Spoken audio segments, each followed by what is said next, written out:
Welcome to this first episode of Theology. Really, this is an excuse to read theology and to have a cup of tea here. This is some herbal tea that I really quite enjoyed. And it is piping hot because it's actually a bit cold here. So the point of this is just to read through the Westminster Confession of Faith. I have this gigantic copy here that I like just because I write in it. And this is to go along with the new Wednesday night series that Wadden Road is doing on theology. And the wonderful thing about the Westminster Confession of Faith is it's succinct. And actually, as far as a systematic theology goes, it's quite short. You can read the whole thing in a couple of days quite quickly, which is more than can be said for a lot of systematic theologies.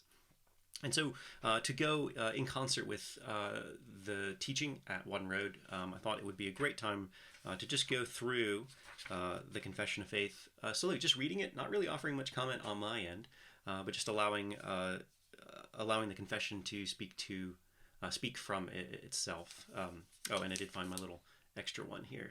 This is Puka Chamomile and Vanilla with Manuka honey. Anyway, so what we'll do is we'll start at the beginning. We'll start in chapter 1, and this morning just read section 1.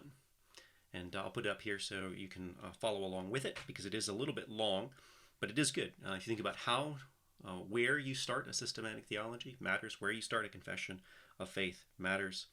And again, as Presbyterians, we do love the Westminster Confession of Faith. It is our confession that we subscribe to, and we do believe it accurately teaches what Scripture accurately teaches what Scripture teaches. So, chapter 1, section 1, and this is on of the Holy Scripture. Although the light of nature and the works of creation and providence do so far manifest the goodness, wisdom, and power of God as to leave men inexcusable, yet they are not sufficient to give that knowledge of God and of his will which is necessary unto salvation. Therefore it pleased the Lord at sundry times and in diverse manners to reveal himself and to declare that his will unto his church, and afterwards for the better preserving and propagating of the truth, and for the more sure establishment and comfort of the church against the corruption of the flesh and the malice of Satan and of the world, to commit the same wholly unto writings, which maketh the Holy Scripture to be most necessary, the former ways of God revealing his will unto his people being now ceased. So that's the opening salvo there. There's a lot to say there, and I really do want to keep my comments very minimal, just about what it's saying. It speaks about ways in which God has previously revealed himself in the light of nature. You look outside, Paul says you see creation. But that was not sufficient for salvation. And so there needed to be a specific revelation to us human beings, in order for us to understand who God is and how we would find salvation. And so the Lord in his goodness revealed himself in many different ways.